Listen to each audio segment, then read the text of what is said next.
For Kierkegaard, religion was the awareness of a metaphysical power in the universe. This power is transcendent, but the religion is actually quite personal. What do you mean by personal? Well, firstly, one must understand that the faith they have in this power transcends this world and everything in it. To make sense of this, Kierkegaard uses the biblical example of Abraham. Abraham was commanded by God to kill his son Isaac, an act that is completely against all his ethics and all social norms. Yet Abraham was prepared to do this because of his faith. He understood that what God wants transcends everything we understand, and we must have this complete faith in God. But more importantly, we need to understand, here God's command to Abraham was not a law that would apply to all. It addressed Abraham as an individual with an individual command. I see. So this religious faith needs to be on a personal basis. Kierkegaard claimed that the Christian faith is not just regurgitating church dogma. This was for what Kierkegaard referred to as the crowd, the usual way of seeing the world and seeing religion, with laws and rules that were universal. Kierkegaard actually said the crowd is untruth, so the third stage is a matter of individual subjective passion, something that cannot be offered by the church nor by scientific empirical fact. Right. Kierkegaard asks us to take a leap of faith in God. He actually refers to this as the absurd, because it cannot be quantified by any empirical means or objective fact. But what Kierkegaard is asking us to do is to have faith in a personal God.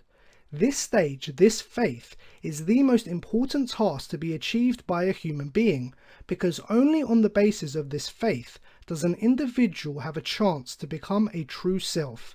And so here is where Kierkegaard created the famous existential idea that subjectivity is truth and the single individual is higher than the universal. Yes, I understand. So then, the third and final stage to becoming your true self is faith in the absurd. Have faith in the higher metaphysical existence of God. This will become a personal relationship with God. Your faith will lead you to see yourself as an individual. A new form of truth will arrive. Truth is not just a matter of objective facts, but the true self understands that subjectivity is truth. This will lead one to look inward, to distance themselves from the crowd and become an individual, to become their true self. Thank you all for watching this video. This is just a reminder to check out our merchandise store. We do have some really cool stuff available, perfect for all the passionate and keen philosophers out there. All purchases really help support this channel, so please visit our Teespring store, the link is in the description, or just go direct to the channel store. And don't forget, this video was just an extract, the full video can be found here. Thanks again, and we look forward to seeing you all soon.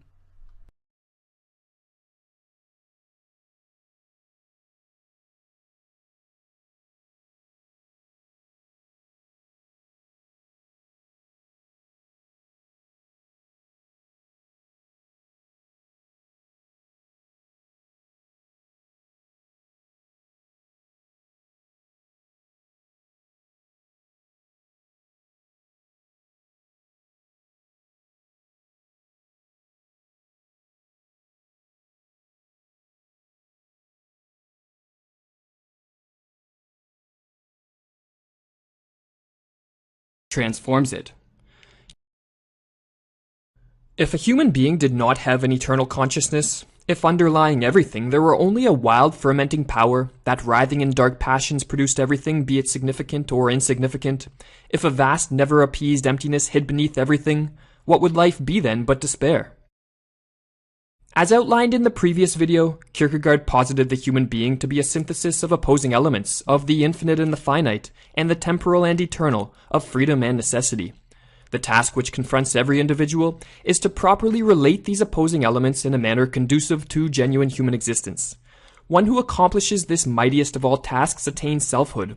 One who does not lives in a state of despair, is stricken with a sickness of spirit, and lacks a self. In his works, Kierkegaard investigated various life views or existence spheres, and their appropriateness for the eradication of despair. In this video, we will summarize these life views. Every human being, Kierkegaard has one of his pseudonyms, Judge William states, has a natural need to formulate a life view, a conception of the meaning of life and its purpose.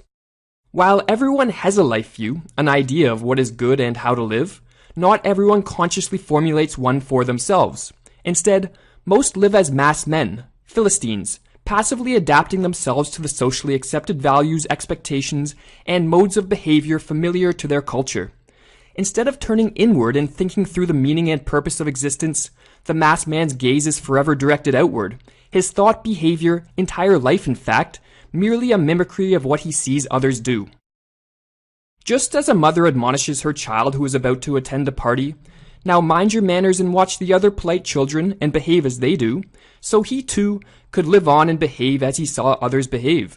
He would never do anything first and would never have any opinion unless he first knew that others had it. He would be more like a puppet character that very deceptively imitates all the human externalities.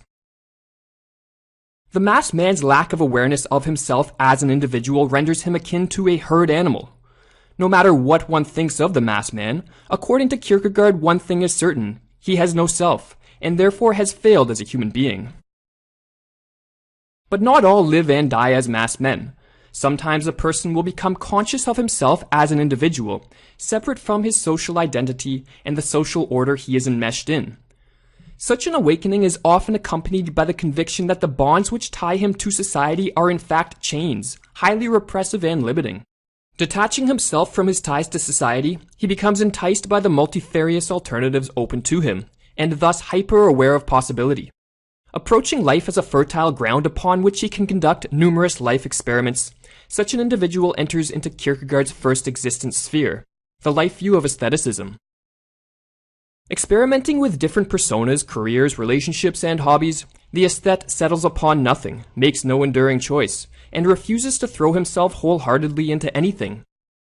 He avoids any and all serious relationships, for that would diminish his freedom, his ability to discard his current life experiments, and pursue others which entice him in the moment. One must always guard against contracting a life relationship by which one can become many. That is why even friendship is dangerous, marriage even more so. They do say marriage partners become one, but this is very obscure and mysterious talk. When you are one of several, then you have lost your freedom. You cannot send for your traveling boots whenever you wish. You cannot move aimlessly about in the world. The vulgar aesthete centers his life around the pursuit of base pleasures. Frequent exposure to this type of pleasure quickly leads to satiation, boredom, and meaninglessness, and is thus not a life view worthy of much consideration, if one is concerned with becoming a self. Kierkegaard was more interested in the refined aesthete, the master pleasure seeker, the paragon of the aesthetic sphere. As an expert in the art of pleasure, the refined aesthete constantly alternates among novel sources of enjoyment. Spending time seducing others solely for the sake of the chase, enjoying the beauty of music, travel, intellectual conversation, and fine food, the refined aesthete indulges in the fanatical hope of an endless journey from star to star. And as a master pleasure seeker, he succeeds in staving off boredom more efficiently than his cousin, the vulgar aesthete. However, an emptiness still lurks beneath his existence. The pleasures which give his life meaning are only significant in the heat of the moment. In the time between pleasures, he becomes deeply troubled by a nihilistic sense of indifference to any course of action.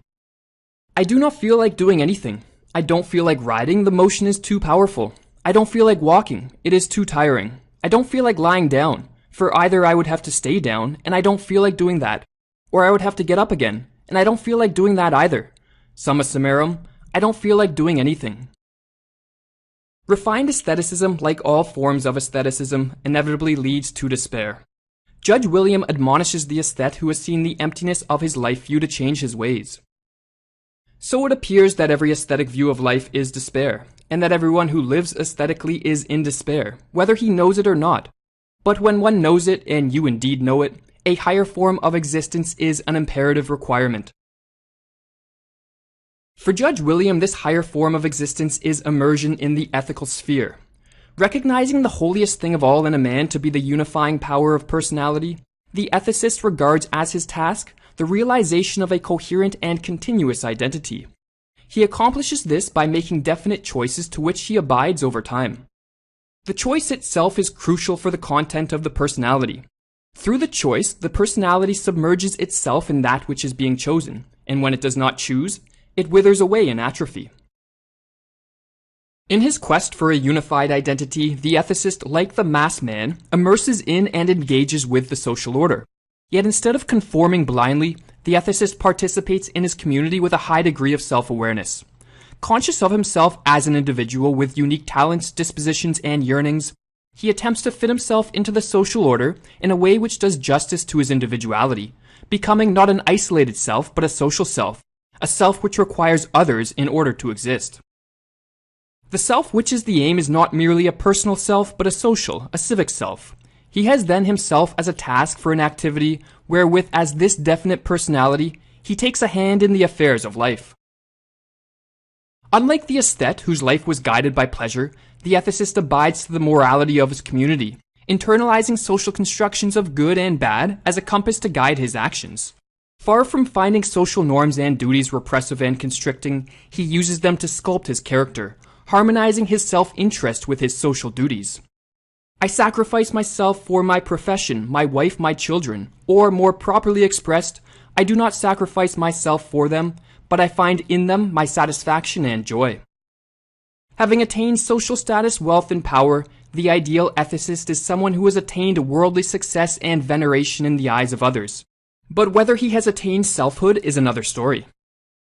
One issue with the ethical life view is that the convictions and customs of all societies are flawed in one way or another, and in some cases deeply diseased. The individual in the ethical sphere, living as if social morality were absolute, has no higher vantage point with which to judge the flaws of his culture.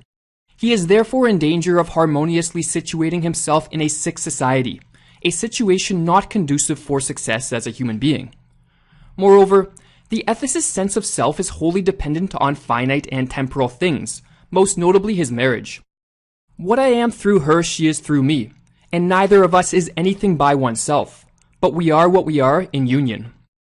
Yet people perish and worldly things vanish, and thus by resting his self upon such things, he is forever in danger of having his self swept away in the flux of time.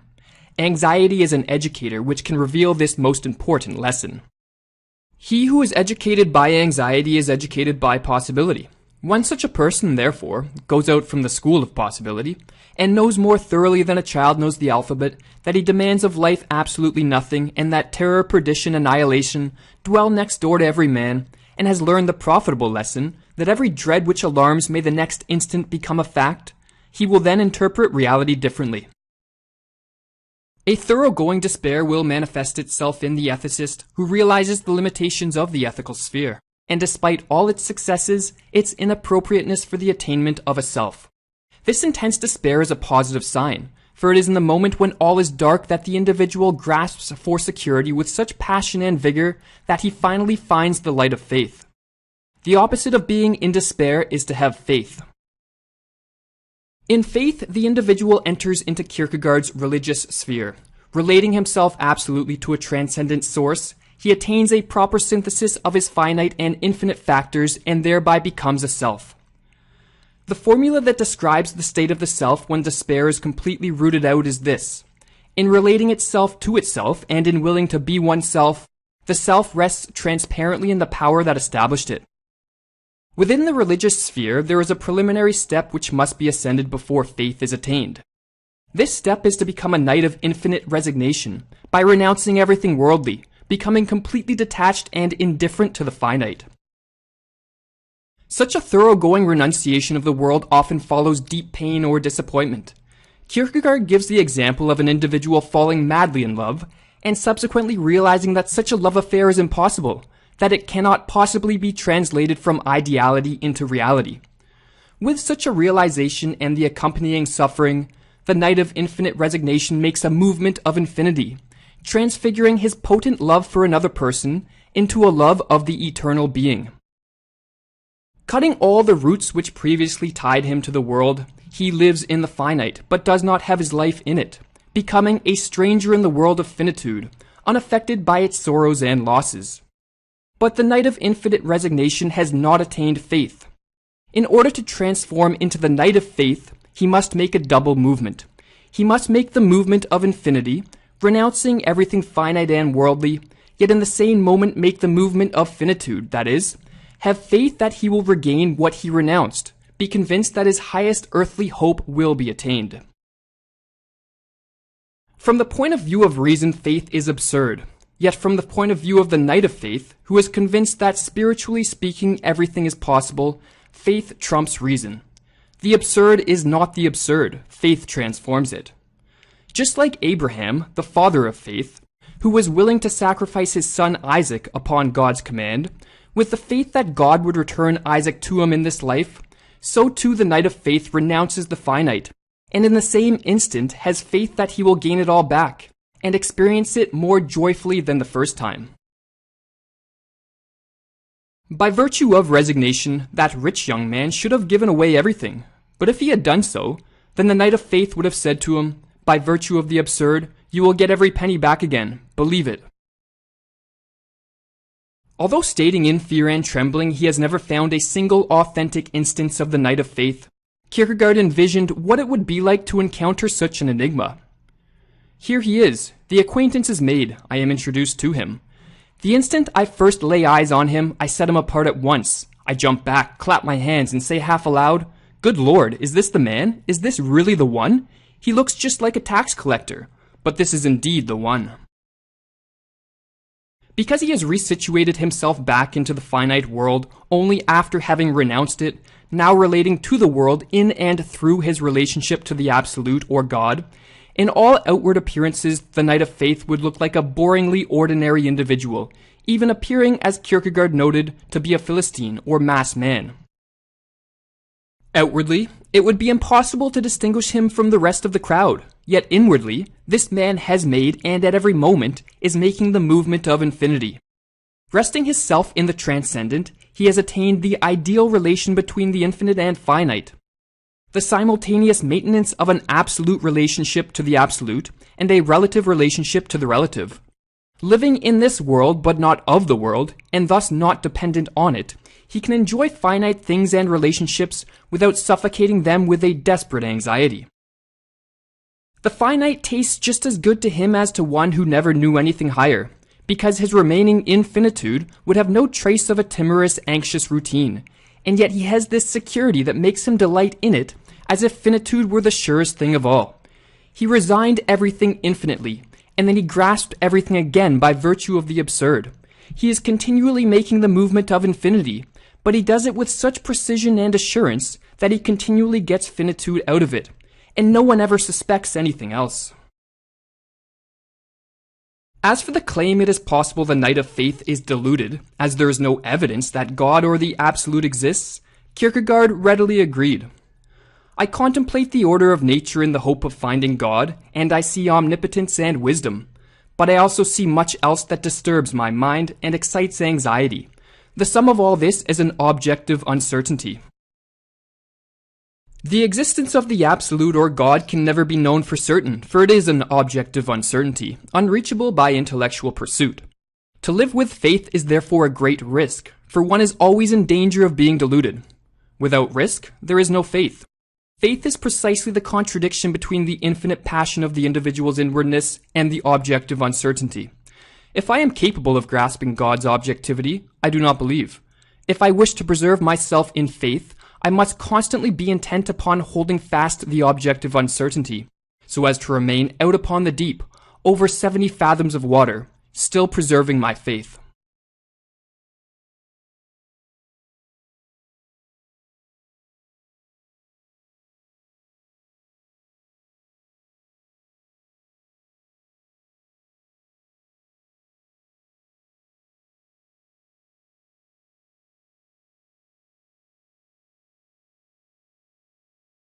Preserving my faith.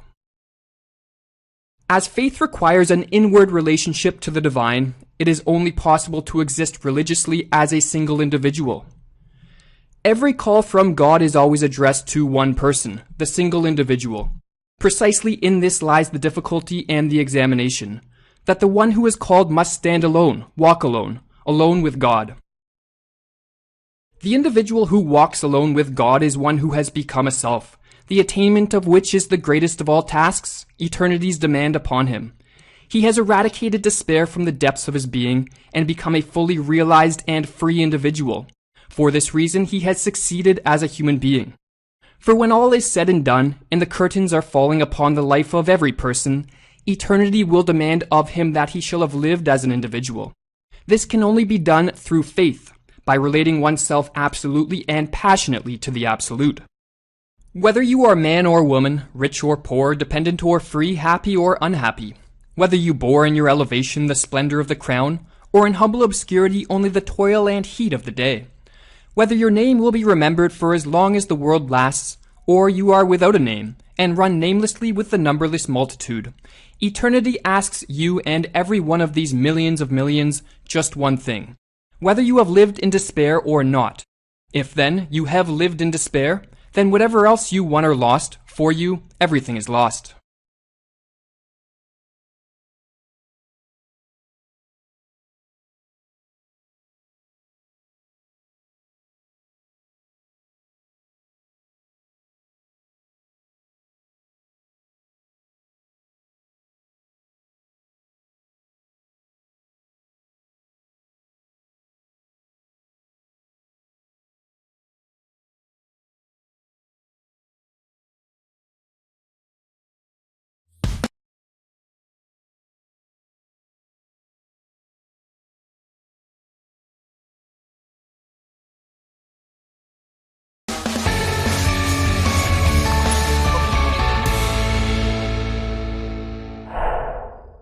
Well, hello, everybody, and welcome to the Why Go Kierkegaard webinar. And this is where we're going to come up with some really good reasons. Well, not coming up with them. We're sharing them to go to sing with Soren theologically. And I'm excited because, like, Stephen and I are now like 30-minute friends. And I really feel like it's the beginning of a wonderful friendship. I'm gonna get some beard oil tips from you, I think. Ooh, I have a collection. My wife makes beard oil. Really? So yeah, okay. If you do this correctly, you could go home with some beard oil. And yeah, my beard oil, cologne, and soap all smell the same. Okay. And they didn't have it, whatever you put in those things to avoid cancer, it doesn't have it. And it smells fine. It smells good. Well, it smells better than the dead animal in my ceiling. Right. Anyway, so first off, before you talk anything about Kierkegaard, why don't you tell us a little bit about yourself and about the amazing book that everyone's probably already purchased but are waiting to get for their friends till after this is done. Right. You want to hear about myself or the book? But who you are and then how you get to writing a book. Who I am, I'm Stephen Backhouse, but this I probably always explain. I always have to explain my accent when I talk. So my accent is, this is what you sound like if you're a Canadian who moved to England when he was 19 and then lived his whole adult life in Britain. That's what you sound like this. And I married an English woman, and now we live in just 2 months into living in California. So my accent is a mess, a complete mess. So there you go. And how did you become a theological ethicist? Well, my move to England was part of it, actually. So I grew up in real kind of Bible Belt Canada. You might be surprised to hear we have one. Oh. We have a Bible Belt Canada. I mean, I grew up in the South. We don't even believe they read the Bible once you cross the Mississippi. All socialists up there, of course. Yeah, so I grew up in quite conservative. I mean, good people. And I moved to the UK, and all of a sudden I discovered, wow, this Christianity is a lot deeper and wider than what I expected. You know, perhaps my little group didn't invent Christianity. It started making me really think about my connection between my national identity and my Christianity. So I'd very much associated my culture, certain type of conservative culture, with Christianity. So I really started thinking about that when I moved to a whole new world, and I discovered Kierkegaard. I was working in a bookshop. I was just paying my way around the country, working in a bookshop, and I was using my employee discount to work my way through the top 10 world classics kind of thing. Discovered Fear and Trembling. Oh, undid my world. Sort of, it was like Vertigo. I was reading it. Have you ever read it? Oh yeah. And it just kind of, I almost felt the bottom of my world drop out. It was a brilliant experience, and sort of undoes your idea. What Fear and Trembling does, Kierkegaard, he really draws a line between sociality and social morality and faith and Christianity. So all of a sudden he was helping me articulate something that I was growing to suspect anyway. And then I hadn't started university yet, but because I loved Kierkegaard so much, when I decided to go to university in England, I kept choosing options that would let me study him more. So I chose to study philosophy and theology at university, and then I did my master's in Kierkegaard, and then I've done my doctorate in Kierkegaard, and now I'm writing this book. Well, I've written a couple books on Kierkegaard, but one of them is a very expensive academic book, and this one is not. And in this one, I as someone who loves Kierkegaard and wanting to share Kierkegaard, unless you got enough existential angst to sit with what he's going to do in his normal book, how do you introduce him? And I think your book's great because it tells his whole life story, and by the time you get done, you're like, he's a conflicted and contested person who's trying to figure out faith and all the different things he does that you think are crazy and awesome. He does it with this intense passion. Yeah. That's part of what's so perplexing about it. And I also will regularly just read stuff philosophers write, but never know that much, all the details about his life and the family. And I mean, I knew the story of Regina, but not how you tell it. And I just thought to myself, I hope HBO's reads your book and makes a good movie or a mini series. It would. Yeah. It would. I mean, there's a lot of stuff us pointy-headed academics know about Kierkegaard's life, but normal people don't. And I tell the story in my introduction that I had a colleague who is a theologian, really brilliant theology professor, a priest in the established Church of England and all this kind of stuff. And he asked me, do you have anything on Kierkegaard that I could read? And I gave him what I had on the shelf, some biography.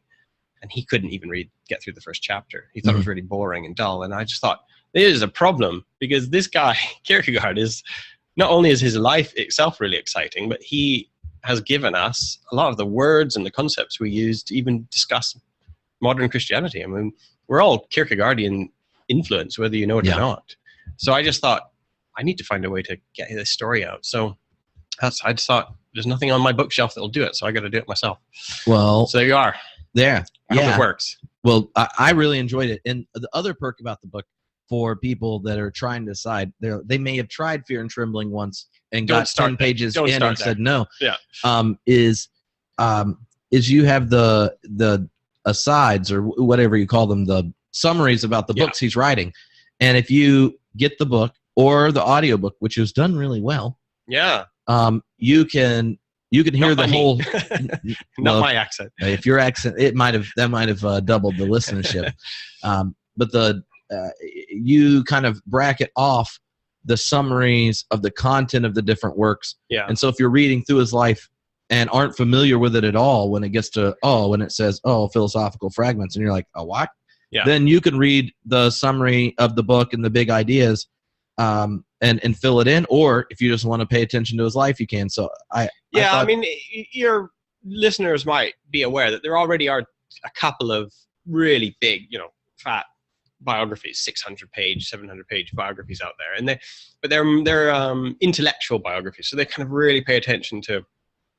They go into huge detail about what was Soren thinking at the time, or what was going into his writing, and they kind of weave together his life and his intellectual development. And I thought, well, the world doesn't need another one of those, because we've got two really good ones. Mm-hmm. But something that maybe will separate out the interesting bits of his life, but also provide a handy overview to each of his works. But I very deliberately kept them separate so that you could, as you said, you can read the one and not the other if that's what interests you. So, yeah.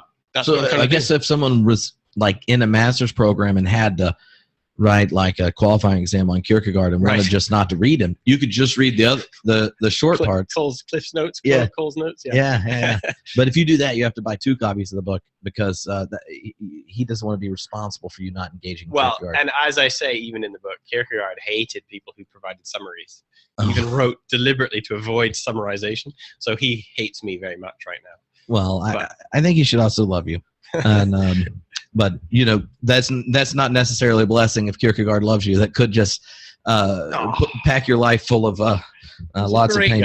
He's a great guy. So before we jump into Kierkegaard's like a thought and why someone would want to take him seriously, what are some of the highlights in his biography that make him fascinating as a human, on top of I mean, if you don't know, Kierkegaard is like the founder of existentialism, the founder of really Western's critique of Christendom, Western philosophical critiques of Christendom.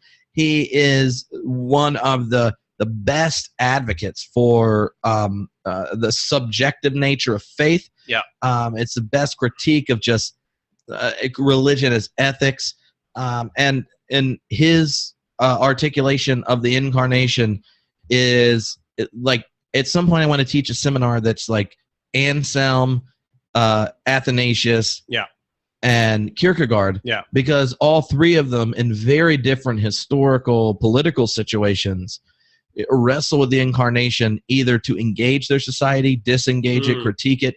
And all three of them uniquely see the incarnation as like the focal point for thinking Christologically than just the cross or that kind of thing. But nonetheless, we're totally going to talk about that. That was a long question just to say some cool things about his life. Well, I mean, that we're going to talk about that, his thought for the next, that's what this is going to be. There's a lot of that stuff you're talking about. But I mean, in his life, I mean, he grew up in, I mean, let's get the dates. He died in 1855 in Copenhagen in Denmark. He was 42 years old. So he wasn't, he didn't have a long and fruitful life, as it were. He has his writing career is only about 14 years. And in that time, he wrote about 24 books, as well as reams of journals and newspaper articles and things. So he was an obsessive compulsive writer, I think. He would spend a lot of his time walking in the day, and then at night he would stay up and he would stand at his desk and he would write all night. And he had a hunchback, so he had to stand when he wrote, but that's why he walked as well, to keep himself, to avoid pain. He loved people, and he would go for these walks around Copenhagen, and he'd call them his walk thinks. He'd think, his people bath, he'd call it. And he would people bath. Plunge himself into the people bath and think while he walked, and enjoyed being around people. But then there was this newspaper, called the Corsair, which was like a low newspaper. I don't even know what it's kind of like. It's like a celebrity newspaper crossed with a tabloid. So like, I don't know, People magazine crossed with, I don't know, News of the World or National Enquirer. Do you still have National Enquirer? I think we do. But there's tons of those now that the internet exists. So. Yeah, and the whole point of this newspaper was that it liked to build up public figures and then tear them down again. It liked to sort of make fun of them. And one day Soren said, "Oh, wow, to be insulted by the Corsair is a positive compliment, because they seem to only go for people who are trying to do something great."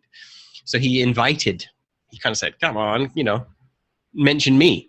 And the Corsair did. And then so for the next year or so, it relentlessly ran a kind of a campaign of caricature and mocked him. And it really hurt Soren quite socially. He couldn't go for his walks anymore. His name was sort of made fun of. People aren't called Soren. People for the next generation of people in Denmark, they weren't called Soren because of his association. So it's, he became like a real public figure of mockery, and it affected his incarnational theology, which we'll talk about. And so, I mean, he unlike any theologian and philosopher today, he actually attracted public attention. And he also attracted public attention for his attack on Christendom, which is where by the end of his life he really came out strongly against this cultural Christianity. And as a result, when he died, there was a bit of a riot at his funeral. Some of his supporters were offended that he was being buried in the official church of Denmark, the Lutheran church. And then some of his other supporters, they kind of muscled in and sort of pushed the angry roughs out of the church. And then there was a kind of almost a riot at his graveside as well, when one of his supporters sort of stood forward and denounced all of Denmark as the whore of Babylon. So again, the kind of stuff you don't normally get. Theologians today don't really raise that sort of attention. So I just find him really interesting. He's got his famous, you mentioned Regine. Mm-hmm. He's got a really sad and poignant love story kind of at the heart of a lot of his writing. He got engaged to this young girl. She's beautiful. If you see pictures of her, she was very smart. She seemed quite intelligent and funny.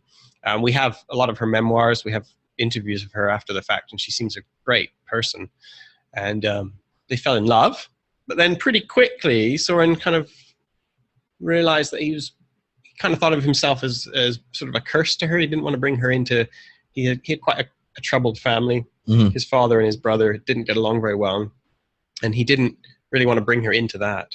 And he also sort of, at this stage of him being engaged, was also around the time he's really starting to be a writer properly, and he had a real strong sense that basically God, or governance, he said, or was drawing him into a different life that was going to in clash with society, not maybe part of society. Yeah. And getting married to him was part of just becoming a normal middle class citizen. So he had to orchestrate and engineer a way to break up with her in such a way that she wasn't shamed in public by it. So it's this kind of tragic love story at the heart of a lot of his work and his self-identity. Yeah. When I had a theology like small group in high school, and after we had read Cost of Discipleship, which got me all excited, we read Fear and Trembling, and I remember being super thrilled when undergrads started to get to read Kierkegaard in a philosophy class, and after the semester, the professor would take us, all the religion and philosophy majors that were in his seminar, to go get Mexican food, and we did it every semester, the same restaurant, and it wasn't even good food. It's just where he went. and he said, and I remember going, well, why aren't there people like Kierkegaard today that you end up having to read, this person from, attacking Christendom hundreds of years ago, when we should just have today? He goes, oh, Christendom now is much more effective. They don't let you read them until you're already going in debt for school. And that way, that way you go in debt, you get married, and then no one has to ever bear the burden of being Kierkegaard. We can just read him and think of what would have been if we happened to have had the possibility. and I say that because I think when we start to look at what he says, and what you kind of make the point, like, there's no school of Kierkegaard. No. He's this anomaly in a sense, and yet his life, both his love relationship, situation of family, and money, made him able to have this space to be this type of public intellectual who's prophetic and all that kind of thing. Yeah. That is not easily cultivated in a kind of contemporary situation. And he's a genius. I mean, he was writing, if you read his stuff, I mean, he's operating at a level far above the rest of us, and it's kind of ironic because he was writing all this stuff expecting that we would all be able to follow him, to each the different pseudonym. We'll talk about that, but the different pseudonyms, and we'd be able to understand the relationship between them all. And he was ironically, thought he was writing for the common man. But if you read his stuff, you just think that's no way. You're like, if you have to do a thesis on the first fourth of it, to half understand it, it's probably not. So he was operating at quite a high level, but a lot of it filters down. I mean, I don't believe in trickle-down economics, except in this case of Kierkegaard. Some of it does trickle down to us. And also his life was he didn't like philosophers and theologians very much. So he wasn't a theologian. He wasn't a philosopher. He gets lumped into those categories because we don't know where else to put him. Yeah. But he was somebody who was, this is part of his existentialism, and he really tried to walk the talk, to live the life. He kind of combined his life and his writing in such a way that we rarely see today, except maybe in somebody like a Bonhoeffer or something, who Bonhoeffer was influenced by Kierkegaard. So there is something quite singular and attractive about Soren, which you don't often see today, because he had removed himself from the academy, from the church, from some of those channels which capture, as you said, they capture people, they kind of lock them into a life where it's hard to speak against the person that's paying your wages, right? And he very deliberately removed himself from that, which is part of why he didn't get married. He was removing himself from the kind of world that was going to trap him so that he wouldn't be able to speak out. So, yeah, that's why we don't see too much of that today. And his dad kept picking up his book bill. Yeah, so he also inherited money. His dad paid for him for a while, and then when his dad died, he inherited the money, which he managed to the point where basically when Soren died, they looked into his bank account and he ran out of money. His life lasted for about as long as his money, and it worked for him. Well, singular vision he had. So why is there not a Kierkegaard school or church? Like when we're looking at the different reasons, what for going Kierkegaard? How do you imagine hearing them if you're not becoming a Bardian? He very deliberately did not want there to be a Kierkegaardian school or church. I mean, he succeeded. This is by his design. Mm-hmm. Barth famously said everyone should go to the school of Kierkegaard, but they shouldn't stay there. Right? Which I know a lot of people feel that way about him. Which there's something to that, and Soren himself very deliberately. This is part of his pseudonyms. He was trying not to just be yet another celebrity Christian voice that everyone followed. He wasn't trying to be a reformer. You know, he didn't think that his goal in life was to create a new movement which will follow me. I'm getting everything right. Yeah. You know, he wasn't trying to do that. He was more like, he thought of himself as a fly stuck under the saddle of a horse, which keeps pricking the horse and making the horse kick and buck. Mm-hmm. He described himself as, he said, I'm the doctor who's forcing you to vomit up your sickness. Right? So he's trying to get you to, he was trying to arouse you, to awaken you, to offend you, but so that you would start to take your own life seriously. And he was deliberately aiming at people who already thought of themselves as Christian or part of a Christian culture.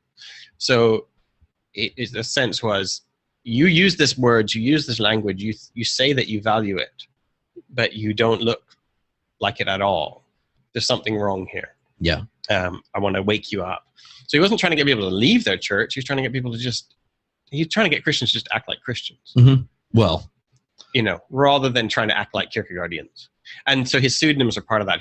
He very deliberately wrote all these different voices, and then he said, look, when I write under a pseudonym, I don't want you to quote me. Yeah. Because the pseudonyms represent different types of people who live in Christendom. And you mean he literally put other people's names on his books? In case people are really unfamiliar, Kierkegaard published lots of books, and his name wasn't on it. He arranged for books to be published. Sometimes he arranged for them to be published on the very same day, written under two different names, and they disagreed with each other, and he'd written them both, right?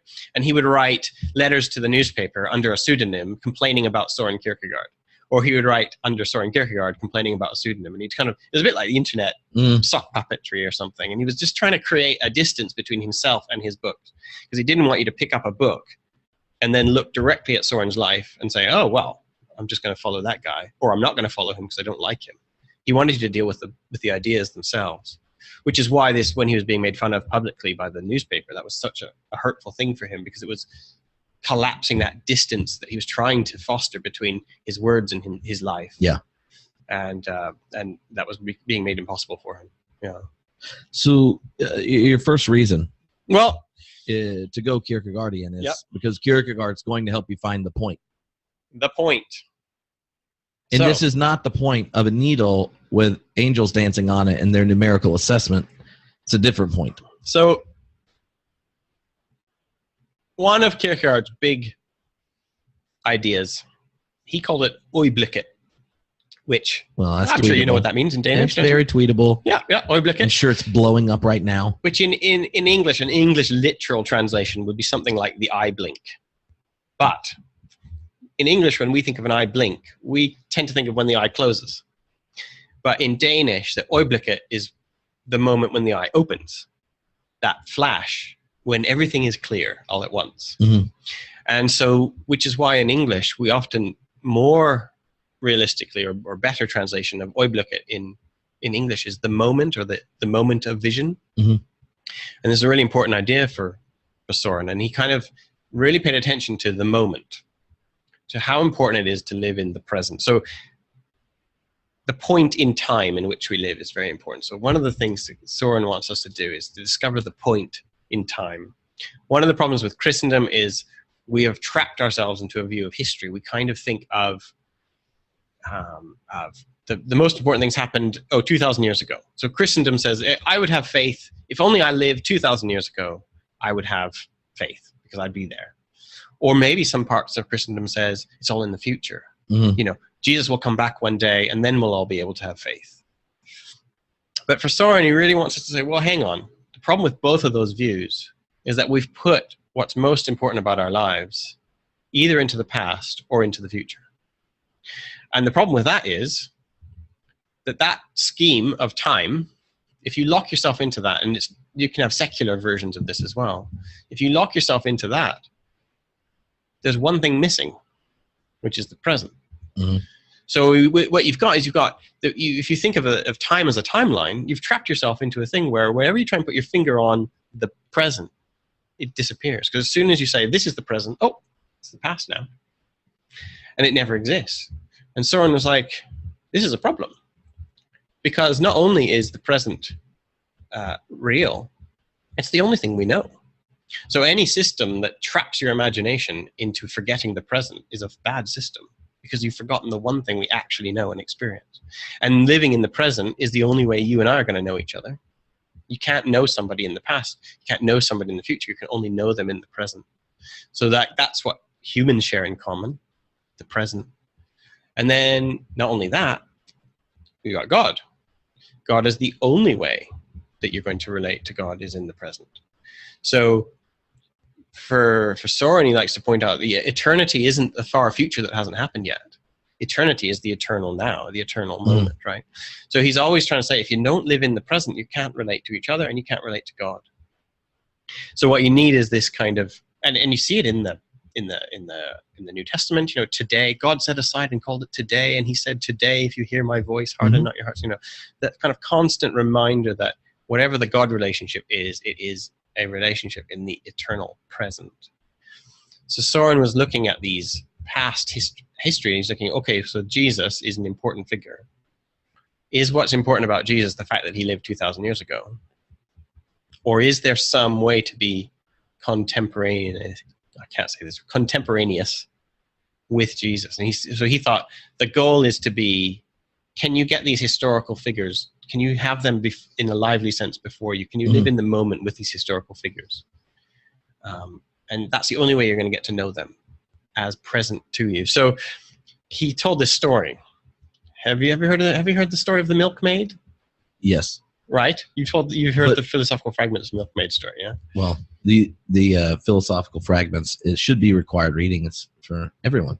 So this is his way of talking about contemporaneity. So once upon a time, right? Once upon a time there was a king, and he really was a king. You have to know this. And he fell in love with a milkmaid, and she really was the milkmaid, and he really did love her. So you have to know these three things. So one day, this king who was in love with the milkmaid, he said, I really want her to love me. So what am I going to do? If I show up to her milkmaid station in all my fine robes and my scepter, and I say, I love you, she will have to love me as a back. king says. As a king says, right? Scepter in hand. He really does love her. She will then say, oh, I love you too. But he'll always be wondering, is it just because I'm a king and she's scared of me, or she wants some of my riches? So he's got a dilemma, right? So then he goes, okay, well, what if I disguised myself as a shoeshine boy? I'll disguise myself as a shoeshine, and I'll come alongside her and I'll get to know her. And then I'll say, I love you. And then she'll say she loves me. Oh, but I'm not really a shoeshine boy. I really am a king. So if I throw off my shoeshine boy rags and reveal the purple robes underneath, we're back to square one. It's the same problem again. So what do we do? So what he does is the king disguises himself as a shoeshine boy, and he gets alongside the milkmaid, and he gets to know her, and they fall in love. And he says, I love you. And she says, I love you too. And then he says, without throwing off the robes, I really am a king, you know. And that moment, we're the milkmaids, right, in front of Jesus. That the robe hasn't been revealed yet. The kingliness hasn't been revealed. It's just a guy who's maybe done some weird stuff. And the moment that Jesus says, I really am a king, you know, is the moment that we can choose to be offended by him or choose to believe him without being forced into it through some sort of triumphalism, without being rationally convinced of the 10 reasons why he rose from the dead.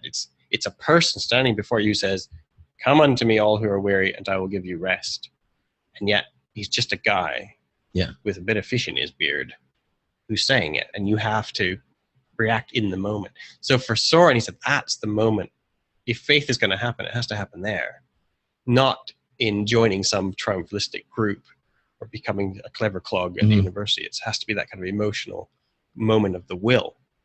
I think like one of the things I've always loved about that story and has impacted me quite a bit. And I think this is a critique that he has towards different conservative and more liberal expressions of faith, that like faith is more like falling in love than a logical syllogism. Yeah.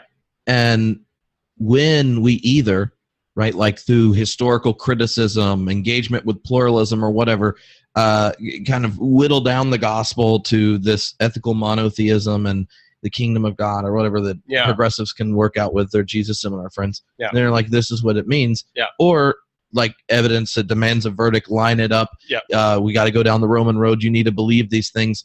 Both of them miss that the whole reason for the incarnation and the whole reason for the king, right, to drop the scepter and start shining shoes and get calluses wasn't just to invade the world, but to love and persuade the world that this love God has for is genuine. And the response God wants is not something anyone can give for another.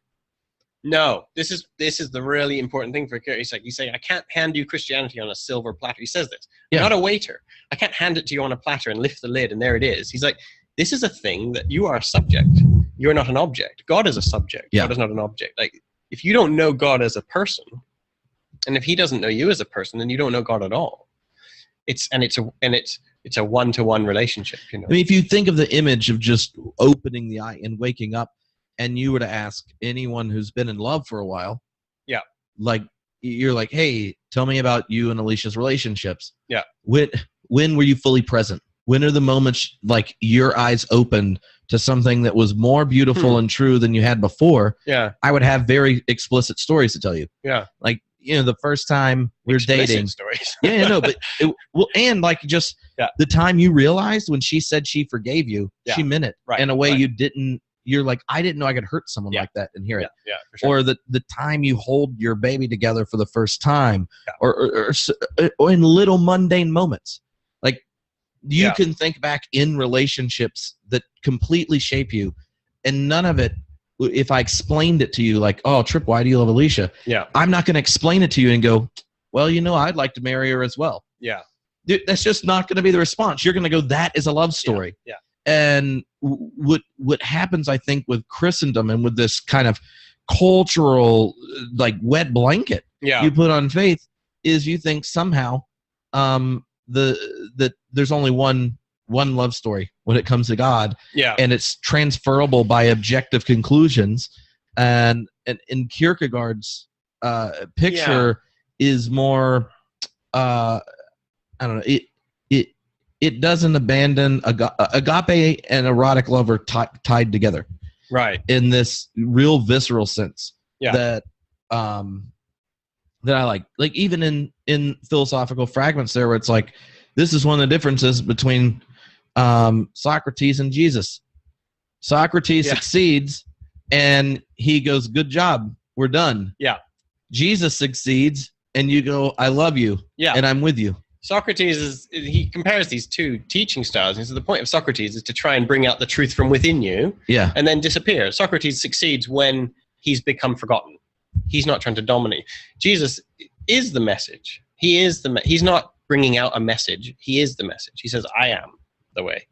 So only in the relationship to that. I mean, you talked about the incarnation. I mean, so for Kierkegaard, it's kind of like, he basically said, this is my summary. He basically says, I can't prove it, but if the incarnation happened in any way like Christianity says it does, then that event is the most important event in the history of events happening. Mm-hmm. Everything else revolves around the incarnation. It isn't the beginning of a thing. It's Christendom says, oh, 2,000 years later, we've got it. We're the highest revelation. We finally got it figured out right here. If you can explain yourself without constant reference to the incarnation, without constantly being contemporaneous with this man who says, I am God, I'm really a king, you know, then you're doing it wrong. Because this is God, the creator of the universe, who says, this is what I look like. So Kierkegaard's philosophy if it is a philosophy, is all about trying to constantly curve time and history back to that point, rather than see history as progressively linear, which both sort of progressives do, obviously, but also the kind of golden age conservatives do too. The idea that you link your God's highest revelation for mankind in whatever social, cultural context you happen to be in. Well, in conservatives will do it in a different way, just because you'll end up with a situation where you look at the present and you're like, oh, it's going to get worse because it's going to this other thing. And Kierkegaard's like, yeah, no, the incarnation, God giving God's self to the world, is not something that God did once just to then wait around to do it again. No. That promise that's revealed in Christ is one that's for you. Yeah. And I mean, there he's like really being a good Lutheran, right? Like that pro-me aspect of faith, that we know God because of God's love and works for us. Yeah. And so it's not like the further away you get from the incarnation, the power's being disillusioned. No. No. And that's why I remember, now I can't remember which book it's in, where he's talking about the contemporaneous nature of the disciple, and he's like, it wouldn't have done you any good to be one of his disciples. No. Yeah. And honestly, like, they hung out with him for 3 years and then ran once it got to the crescendo. Well, So, and the New Testament is a completely biased book. I mean, it's propaganda meant to convince you that Jesus Christ is Lord, right? It's propaganda. And even the New Testament cannot hide the fact that most people who met Jesus were offended by him and rejected him. You know, most people did, including his disciples. Yeah. Just reading this in John today, you know, he talks about, I'm the flesh, you know, who eats my flesh and drinks my blood. And they were offended. Who can, you know, Kierkegaard points out, you know, the miracles are not proof of Jesus' divinity. They are proof that something weird has happened. And you still have to, so John the Baptist sends his disciples to Jesus. Are you the one that we're expecting? And Jesus says, go back to John and tell him this. You've seen the lame walk, the deaf hear, the blind see. And the next line is, blessed is he who's not offended at me. So even in the New Testament, as Kierkegaard points out, being offended at Jesus was tightly connected to actually being present in front of his miracles. So Christendom tends to treat, certain types of Christians tend to treat the miracles as like the knockdown proof that Jesus was God. And these silly Jews, if only we were there, it's quite anti-Semitic actually, if only we were there, we would have known, of course, that Jesus was God. But these Jews, they had their chance and then they lost it, you know.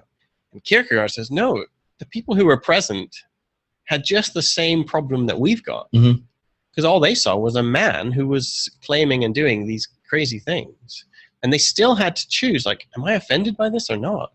And he said that same offense exists today. You know, there's no real difference. And the offense is not just at the level of attributing to Jesus, like, his identity as Lord. No. It's also at the level of definition of what the Lord does. Yeah. Right? So, like, Peter gets asked the question, who do people say I am? And he lists off all sorts of pretty decent answers considering all the stuff Jesus has done. Yeah. He says, who do you say I am? Oh, Son of the living God. And he's like, good, Dad told you. Yeah. And then coming off of the Mount of Transfiguration, and he goes to Jerusalem, and it's becoming clear what's going to happen. Yeah. And that's when you get, whoa, Jesus, if you're the Son of the living God, why are you going to go there? You're going to get killed. Right. And then you get behind me, Satan. And it's political, which is where we're going to get to the next thing. Yeah, but the offense, I think people need to realize, and this is one of the things I love so much about Kierkegaard, he has that prayer where he says that Christ is both the model and the means.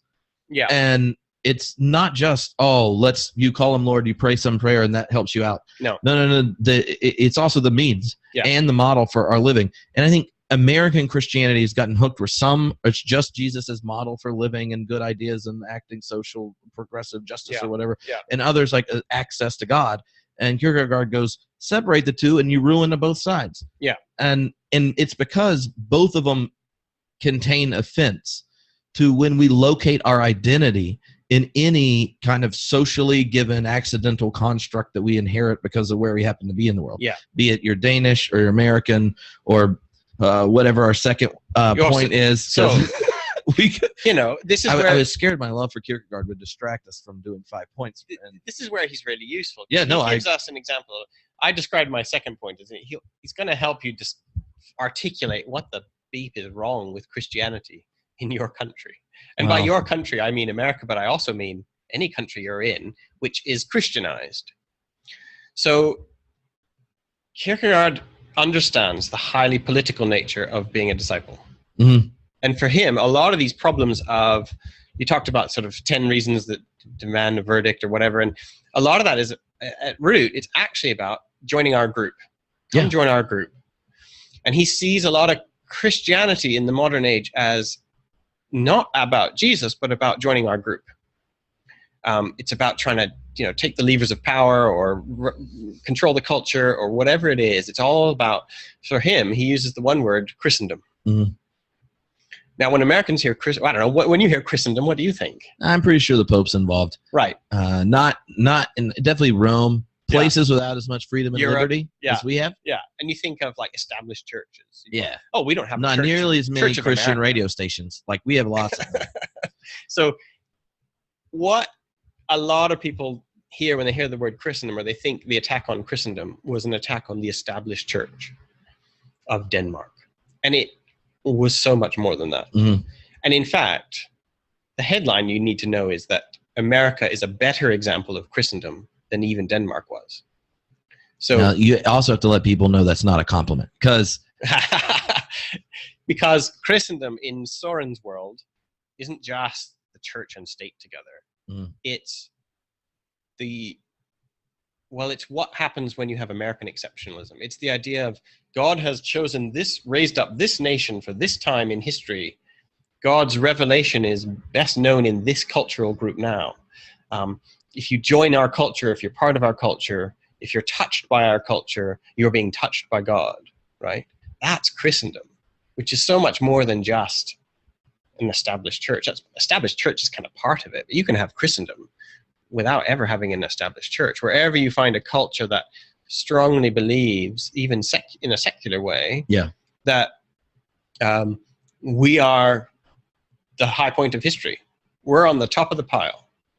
And it might sound funny to you, but I mean, in Denmark, there are people who said, we are God's mouthpiece to the world. Scandinavian language. This is one of Kierkegaard's great opponents named Grundtvig. And he said, the Scandinavians are God's voice to the world, and it's all very Hegelian. Mhm. The idea that history is constantly developing in a linear progress, and wherever you find the most, G.K. Chesterton made fun of it, this myth of liberal progress, right? Wednesday is better than Tuesday because it's most recent. And Kierkegaard saw this happening, in the 19th century. He's like, this is crazy to think that whatever we are right now is the best there is, or is the most godly there is. And that you joining a culture and being civilized into a certain Christianized culture is the same as being a Christian, a follower of Christ, a disciple of Christ. So he really kind of showed, he's like, actually groups and joining the herd or joining a crowd or being born into a culture, that's a sign of human weakness, because we can't deal with an individual in all their glory. Mhm. You and I cannot deal with individuals. Eventually, we have to abstract them into groups because we can't deal with it. The only person in the universe who can deal with every single individual as a full individual in all her glory is God. All right? God doesn't see groups. God only sees individuals. God doesn't see the big picture. We talk about seeing the big picture as if that's God's eye view. And Kierkegaard says, no, God only sees every tiny detail. There is no big picture. For us, a big picture is because we can't see tiny details. We grow tired and weary of them, and we can't encompass them. So much of Christendom thinking for him was this numerical, turning Christianity into something numerical. Look how many years we've been Christian. Look how many people there are who call themselves Christian. Look how many countries our country owns or has influence over, or whatever you want to do. It kind of reduces the truth of Christianity to the success in numbers.